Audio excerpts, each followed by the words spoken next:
Olá você, glória a Deus! Mais uma leitura desse grande projeto que Deus colocou em nosso coração, que é o estudo da Palavra de Deus. E hoje nós vamos estar no 20º dia, já se passaram aí 20 dias. Você é um vitorioso. Já chegou até aqui. Já são 20 dias. Isso já deve ter se tornado um hábito na sua vida. E pode ter certeza, eu vou estar com você. Amém? Glória a Deus.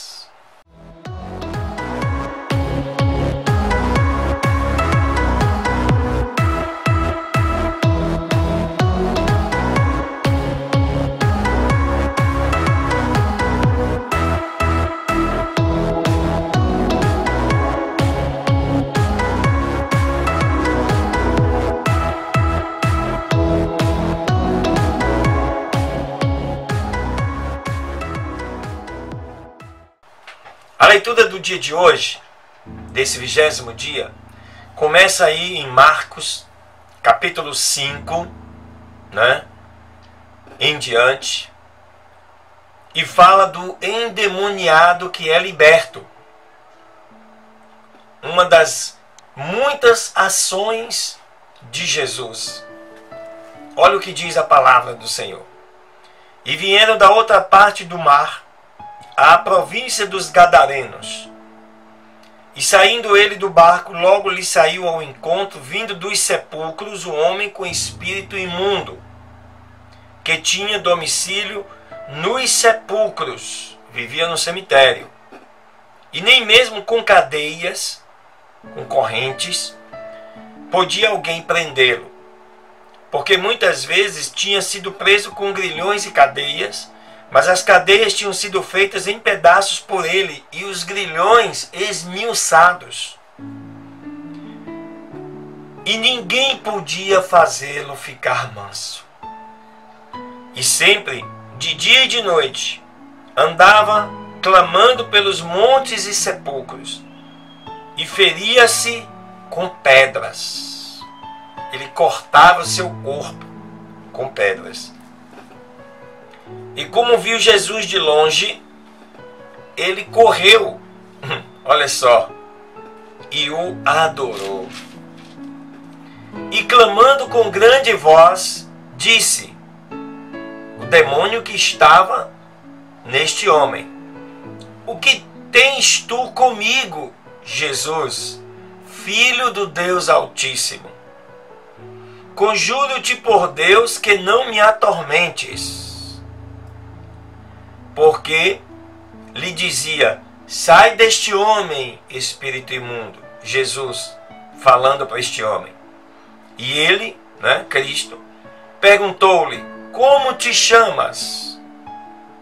Ele respondeu dizendo, Legião é o meu nome, porque somos muitos. Ele rogava muito esse demônio, para que não os enviasse para fora daquela província. Aqui você começa a entender que para cada cidade existe no mundo espiritual um demônio, uma potestade demoníaca. Para cada continente, para cada país, para cada cidade existe.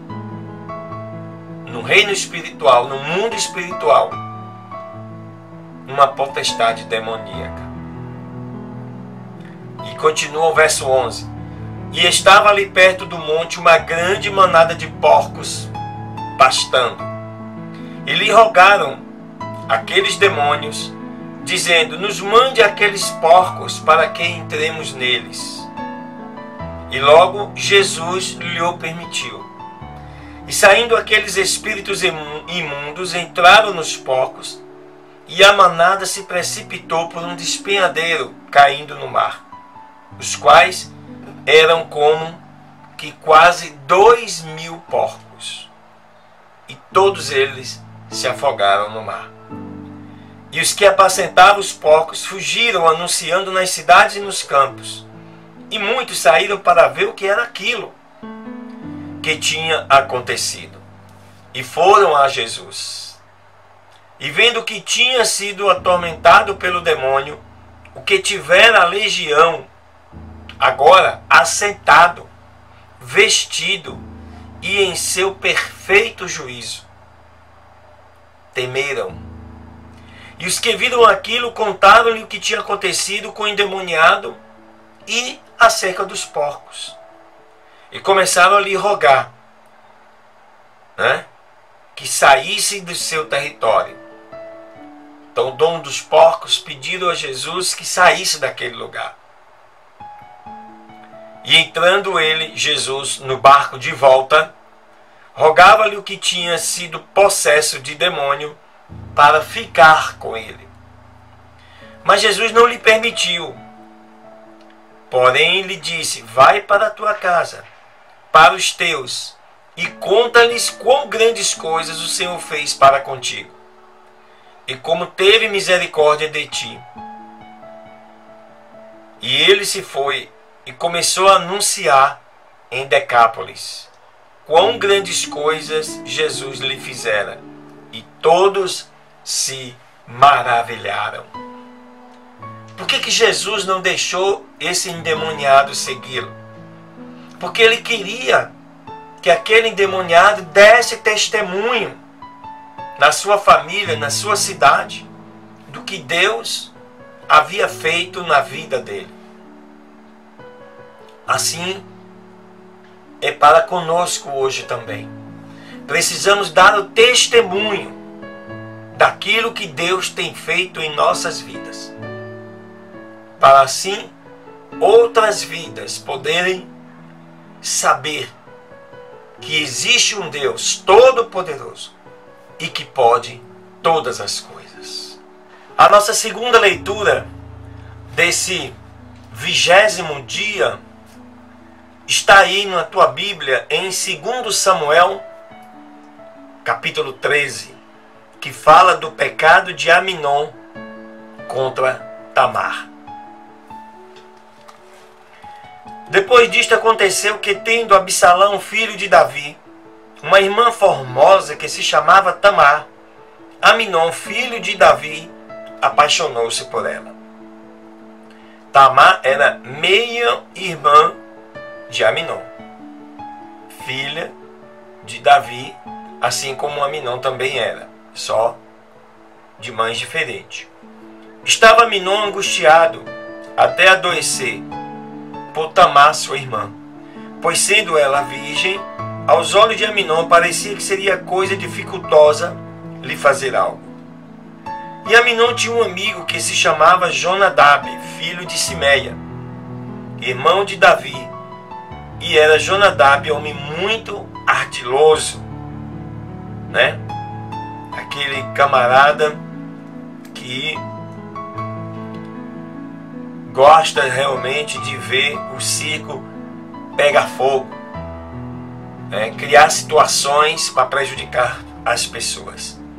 E este Jonadab disse-lhe: Aminon, olha só, você é filho do rei, por que de dia em dia vais assim enfraquecendo? Não me descobrirás isso? E Aminon lhe respondeu: é que eu amo a Tamar, irmã de Absalão, meu irmão. E lhe disse Jonadab: deita-te em tua cama e finge que está doente, e quando teu pai vier te visitar, dize-lhe: rogo-te que venha minha irmã Tamar, para que me conforte com algum pão, e coza diante de mim alguma comida, para que vendo eu a coma da sua mão. Olha a cilada que o cara arma. Deitou-se, pois, Aminon e fingiu que estava doente. E vindo o rei lhe visitar, disse: Aminon, falando ao rei, eu te rogo que venha minha irmã Tamar e faça diante de mim 2 bolinhos, os quais comerei eu da sua mão. E Davi, que nada suspeitava, enviou Tamar à sua casa, dizendo: vai agora à casa de Aminon, teu irmão, e lhe faça algo para que coma. E foi Tamar à casa de seu irmão Aminon, o qual estava deitado. E tomou farinha, amassou e fez bolinhos diante dele e os cozeu. Tomou logo a frigideira e os tirou diante dele, mas ele não quis comer. E disse a Aminon: retirem-se para fora daqui a todos. E todos que estavam ali no ambiente se retiraram dali. Então Aminon disse a Tamar: traze a comida ao quarto, para que eu coma da sua mão. E tomando Tamar os bolinhos que tinha feito, levou-os a seu irmão Aminon no quarto. E quando ela os pôs diante dele, para que comesse, ele pegou nela e lhe disse: vem, minha irmã, e deita-te comigo. Então ela lhe respondeu: não, irmão meu, não me tomes à força, porque não se deve fazer assim em Israel. Não cometas tal loucura, porque aonde iria eu com a minha desonra? E tu serias visto como um dos perversos de Israel. Rogo-te, pois, agora que fales com o rei, porque não me negará a ti. Ou seja, isso porque, nesse tempo, os matrimônios entre os meio-irmãos, meia-irmã, eram estritamente proibidos, segundo a lei levítica, né? Certamente Tamar, sabendo isso, mas estava tentando ali buscar sair desse laço que foi armado para ela. Mas ele não a quis ouvir, antes podendo mais que ela, que o homem tem muito mais força que a mulher, a forçou e se deitou com ela. Depois aborreceu-se dela, né? Ele teve relações sexuais com ela. Aminon de tão grande aborrecimento que o ódio que sentiu por ela foi maior que o amor com o que a tinha amado. E lhe disse a Aminon: te levanta e vai-te. Ou seja, depois que ele satisfez o seu desejo, a sua vontade, todo aquele amor que ele tinha se transformou em ódio. Olha como é a tentação, o laço de Satanás na família de Davi. E ela lhe respondeu: não há razão para me despedires assim. Maior mal é este que o outro que me tens feito. Mas ele não a quis ouvir. Antes chamou o seu criado que o servia e disse: ponha esta para fora. E atrás dela fecha a porta. E tinha ela sobre si uma roupa de muitas cores, traje que as filhas virgens dos reis se vestiam. Lançou-se, pois, para fora o seu criado e fechou a porta atrás dela. E Tamar então tomou cinza e a pulverizou sobre a sua cabeça. Rasgou a sua roupa de muitas cores, da qual estava vestida. E postas as mãos sobre a sua cabeça, foi andando e gritando. Isso porque esse vestido, em particular, mostrava que era filha do rei, e sendo filha do rei, além disso, era virgem. Era uma marca. E ele lhe disse, seu irmão, e ela chegou, né? Contou isso a seu irmão Absalão. Esteve contigo teu irmão Aminon? Agora, pois, cala-te, minha irmã. Ele é teu irmão.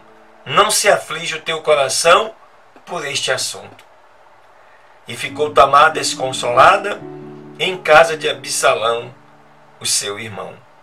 E logo que o rei Davi ouviu tudo isto, ficou muito, mas muito mesmo, irado. Mas Absalão não falou com Aminon, nem mal, nem bem. Essa é o pior tipo de pessoa. Bem que Absalão odiava Aminon, porque tinha forçado a Tamar, sua irmã. E sucedeu que passados 2 anos completos, olha só, o cara esperou 2 anos completos, que Absalão tinha tosqueadores em Baal-Razor, que está junto a Efraim, e Absalão convidou a todos os filhos do rei. E veio Absalão ao rei e lhe disse: eis que o teu servo tem agora tosqueadores. Eu te rogo que venha o rei e os teus servos com o teu servo. E respondeu o rei a Absalão: não, meu filho, não iremos todos juntos, para não te sobrecarregar. E insistiu com ele, mas não quis ir, porém o abençoou.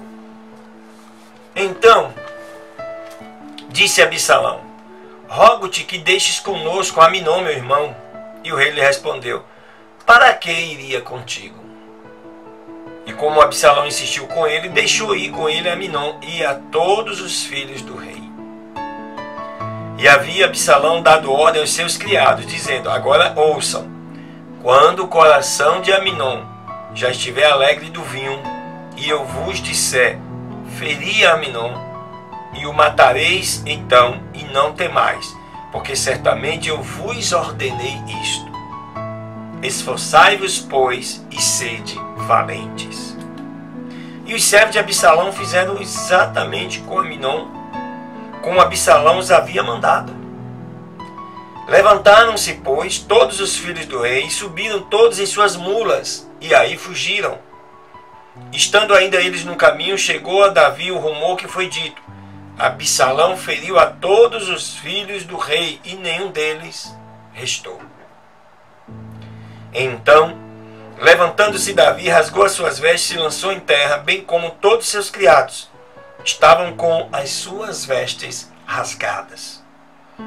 Porém, Jonadab, filho de Simea, irmão de Davi, falou e disse: não diga ao meu senhor que morreram todos os jovens filhos do rei, porque somente Aminon morreu. Porque assim Absalão estava resolvido fazer desde o dia em que Aminon forçou a Tamar, sua irmã. Portanto, agora não põe o meu senhor, o rei, em seu coração tal coisa que dizem: todos os filhos do rei morreram, porque só Aminon morreu. E Absalão fugiu.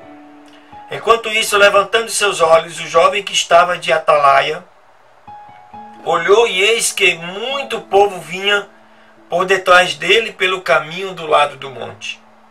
E disse Jonadab ao rei: eis ali os filhos do rei que vêm, conforme tem dito teu servo. E quando ele acabou de falar, eis que os filhos do rei que vieram elevaram a sua voz e choraram, e também o próprio rei e todos os seus servos choraram com grandes lamentos. Mas Absalão fugiu e foi a Talmai, filho de Amiú, rei de Gesu. E Davi chorava por seu filho todos os dias. Isso porque Aminon foi o seu primeiro filho. Ele era o seu primogênito. E depois que Absalão fugiu, se foi a Gesu e esteve lá 3 anos. E o rei Davi desejou ver Absalão, porque já estava consolado acerca de Aminon, que tinha morrido. É um capítulo muito triste este na vida de Davi. Momento em que ocorrem 2 tragédias, no seio familiar. O primeiro, o estupro do seu irmão Aminon com a sua irmã Tamar. E depois, o assassinato de Absalão contra Aminon para vingar a morte da sua irmã. Então, essas 2 tragédias mostram quando, de alguma maneira, nós nos desviamos dos caminhos do Senhor. Aminon poderia ter feito diferente. Ouviu o conselho errado. de Jonadab não poderia ter dado continuidade a esta orientação. Por isso, precisamos ter cuidado de quem nós recebemos conselhos e de quem nós recebemos orientações. Amém? A nossa terceira leitura desse 20º dia está aí, Daniel, o livro de Daniel, capítulo 7. Fala da visão de Daniel dos 4 ventos e dos 4 animais. No primeiro ano de Belsazar, rei de Babilônia, viu Daniel um sonho e visões. Da sua cabeça, estando em sua cama, logo escreveu o sonho e anotou a suma do assunto. Aqui é um recado importante. Sempre que você tiver uma visão, tiver um sonho, pare tudo, interrompa, anote, para que você não esqueça. Daniel disse: olhava eu em minha visão de noite, e eis que os 4 ventos do céu agitavam o grande mar. E 4 grandes animais diferentes, um dos outros, subiam do mar. O primeiro era como um leão e tinha asas de águia. Enquanto eu estava olhando, as suas asas foram arrancadas e foi levantado do chão e ficou sobre os seus pés à maneira de homem. E foi-lhe dado um coração de homem. E eis que outro segundo animal semelhante a um urso, o qual se levantou de um lado e tinha 3 costelas entre os seus dentes. E lhe foi dito assim: levanta-te e devora muita carne. Depois disto eu continuei a olhar, e eis que outro animal semelhante a um leopardo, que tinha 4 asas de ave em suas costas. Este animal também tinha 4 cabeças e foi-lhe dado domínio. Depois disto olhava eu ainda nas visões da noite, e eis que o 4º animal, espantoso e terrível e muitíssimo forte, o qual tinha uns dentes grandes de ferro. Ele devorava e esmiuçava, e as sobras pisava com os seus pés. E era muito diferente de todos os animais que tinham sido antes dele, e tinham 10 chifres. Lembre-se, chifres aqui trata-se de reinos, né? Governos. Estando eu a contemplar os chifres, eis que outro chifre pequeno subiu entre eles, e diante dele foram arrancados 3 dos primeiros chifres. E eis que neste chifre havia olhos, como olhos de homem, e uma boca que falava grandezas. Continuei olhando até que foram postos uns tronos, e um ancião de dias se assentou, cujas vestes eram brancas como a neve, e o cabelo da sua cabeça como lã pura. O seu trono era de chamas de fogo, e as suas rodas do mesmo fogo ardente. Um rio de fogo manava e saía de diante dele. Milhares de milhares o serviam, e milhões de milhões assistiam diante dele. O juiz se assentou, e os livros se abriram. Eu então olhava, por causa da voz das grandes palavras que o chifre falava. Olhava até que mataram o animal, e o seu corpo foi desfeito e entregue para ser queimado diretamente no fogo. E quanto aos outros animais, tinham-lhes tirado também o seu domínio, porque lhes tinha sido prolongada a vida até certo espaço de tempo. Olha, assim olhava eu nas minhas visões da noite, e eis que nas nuvens do céu vinha um parecido como um filho do homem, e se dirigiu até o ancião de dias, e o trouxeram diante deles. Aqui você começa a entender, falando do segundo advento do Messias, o arrebatamento. É claro que cada versículo desse, se eu parasse aqui para ter que te explicar, só esse capítulo 7 demandaria, né, mais ou menos aí 40 minutos, 50 minutos. E o nosso objetivo é ler e estudar a palavra. Vai haver questões que vão demandar mais profundidade. Isso aí nós poderemos estar vendo e trabalhando em outros momentos. E foi-lhe dado, verso 14, e foi-lhe dado o domínio e a glória e o reino, e todos os povos, nações e línguas o serviram. O seu domínio é um domínio eterno. É o milênio, né, do reino de Jesus aqui na terra, que não passará nunca, e o seu reino é um que nunca será destruído. E quanto a mim, Daniel, se perturbou o meu espírito dentro do meu corpo, e as visões da minha cabeça me tinham perturbado. Me acheguei a um dos que estavam perto e lhe perguntei a verdade a respeito de tudo isso. E ele me falou e me declarou a interpretação das coisas. Estes grandes animais, os quais são quatro reis são, que se levantarão na terra. Né? Esses 4 reis, historicamente, são os reis da Babilônia, Medo-Persa, Grécia e Roma. Depois receberão o reino os santos do Altíssimo e possuirão o reino para todo sempre e para toda a eternidade. Então tive desejo de conhecer a verdade a respeito do 4º animal, que tão diferente era de todos os outros. Muitíssimo terrível, que tinha os dentes de ferro e as suas unhas de bronze, que devorava e esmiuçava, e as sobras pisavam com os seus pés.